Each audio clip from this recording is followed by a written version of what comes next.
If you're watching this on a computer, you may notice there's a small red subscribe button at the bottom right corner of the screen. If you place the cursor over this button, another large button pops up and you can click this to subscribe to my channel. You will then see a bell below the video. If you click this bell and choose all, you will get a notification every time there's activity on my channel. But this will only work if the notifications are turned on in your YouTube account settings. If you're watching this on a mobile, it's the same thing, just tap the word subscribe.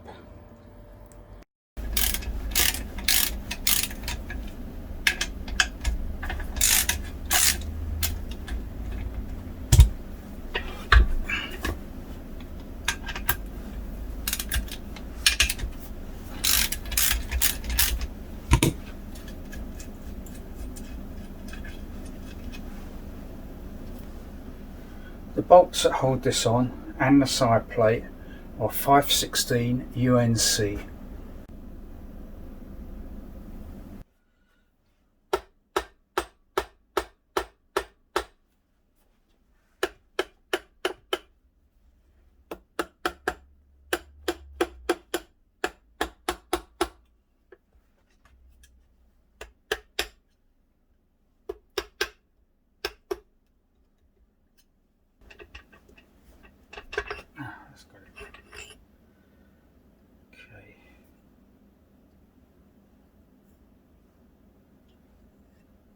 Okay, but that didn't work because I didn't realise that the synchro mesh teeth on this shaft are a bigger diameter than the actual gear, so it won't go that way because it's hitting the lathe shaft.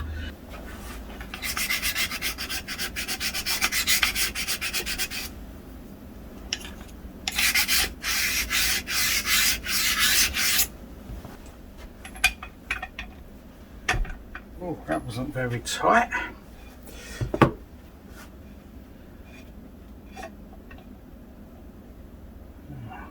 Yeah, bit of dirt on there. Yeah, it is a bit dirty in there. Oh, I can feel grit in there actually. Right, that's all cleaned up nicely, and it's a 23 tooth gear. It's got 23 on there.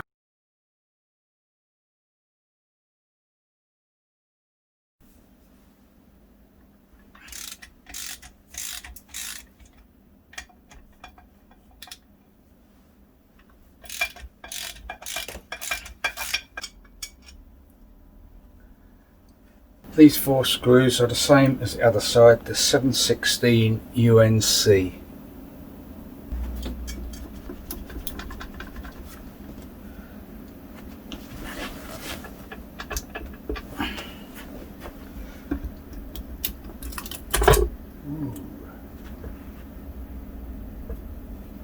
This is where I've got to be careful. Right, those needle bearings are out. Oh my god.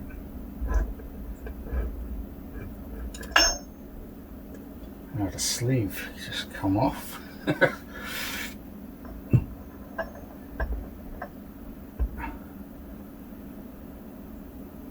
there we go. Right, now I heard the needle bearings fall in there.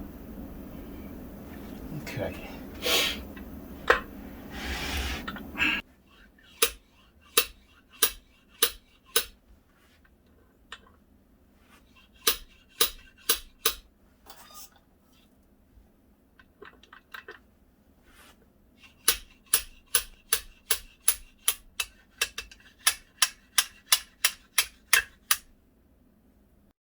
I then heated the front bearing enough to get it out from inside the gearbox, but unfortunately I didn't get any footage of that, so that's all been lost. It's been a week since I made that last clip, and I've dismantled all the gearboxes, and I've ended up with 5 that I've collected over the years. Now this one, I've forgotten about this one. This was a scrap one and it was incomplete, and there was no needle rollers in the lay shaft, and the thrust bearing was really damaged, so it's kind of scrap, but there is some good parts in there. And this is the original one out of my car, and these are what I've collected over the years. So I've made a list of where all the best parts are from each gearbox, and this is the best lay shaft, so I'm going to use this to build up the gearbox for mine, and then the next best bits I will build up another gearbox as a spare, and maybe I would do some more, I don't know yet. I bought enough bearings to do 2 boxes, and these are standard SKF bearings, and they're basically the best you could get. So that's what I'm going to do next. That's all clean now, back to metal. I've taken the paint off of there. This is the lay shaft out of the scrap box, and this one's still got the lay shaft in there, and it feels really nice. So I need to clean inside here because there is dirt, and I want to get every little bit of dirt out.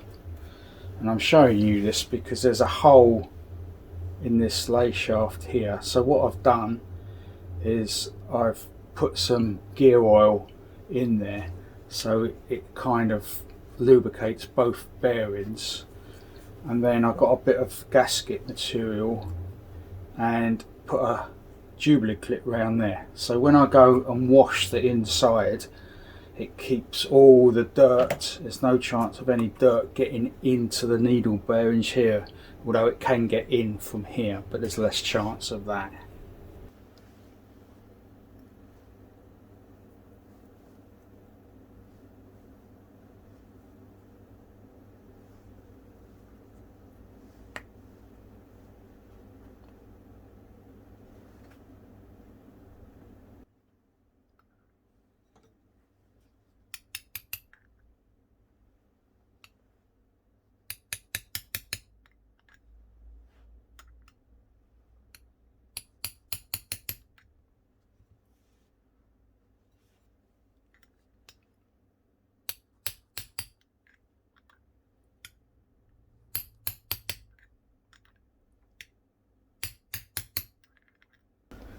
Right, they're all in now. That's the old one I got out, and the size is 5/8 bore by 15/16 OD by 3/16 wide. Right, all the best parts from the 4 boxes that I have are all on this bench, ready to build the first box. And going back to basics on this and explaining how the synchro assembly works. This is the input shaft to the gearbox, and the clutch goes on here, and this is driven by the engine. This is the synchro ring with the matching taper to match to this. This is the synchro hub with the sleeve on the outside that is free to move in and out. And this is the gear change fork that is directly connected to the gear lever inside the car when you change gear. That pushes it backwards and forwards. So what happens is the engine's turning and the wheels are turning, but to get this to slide across, as the synchro ring makes contact with the cone, it actually makes them both turn at the same speed, and then it just engages like that. So now it's engaged into third gear, and the torque of the engine is going through these notches here onto the synchro hub, and then being transferred onto the shaft by this line. Well, this gearbox is empty, there's no parts in it. I thought I'd work out how the oil levels work on the gearbox. So I've drawn a line all the way round, which is in line with the full mark on the dipstick, and the low mark on the dipstick is about 5/8 of an inch lower. So as you can see, this lay shaft is permanently in oil, because that's the shaft inside the lay shaft, and they're always nice, these lay shafts. They're good because they're permanently in a bath of oil. They will never get dry at all. Now this deflector shield goes in front of the bearing there, and it deflects most of the oil away from here, because there's no oil seal in here, but there is a machined spiral inside there which goes in this direction, so in a clockwise direction. So then as the oil makes its way through the bearing onto that shaft, it's going in this direction and it's sprayed outwards into this spiral, and then that has the effect of pushing it back that way, and then it runs down here and back into the gearbox. Now inside the gearbox there's a gully that runs all the way along here, and obviously that gets full up with oil, and the only way for it to go is out of this hole. So then it comes out of that hole, and then it goes into this hole here.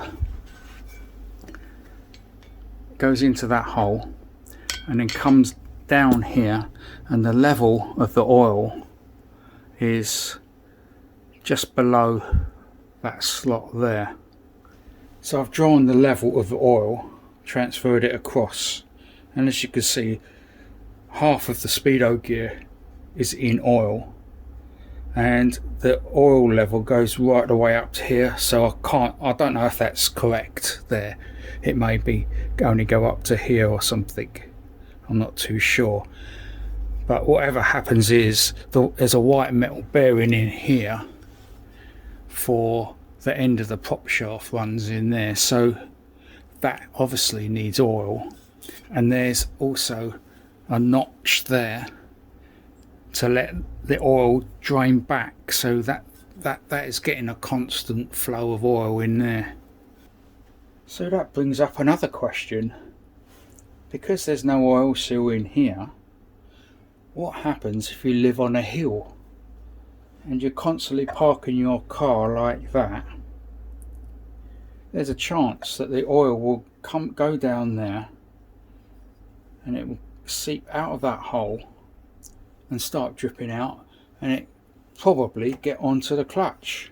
And also, if you park it in the other direction and this oil seal is gone, then it's all going to come out the back.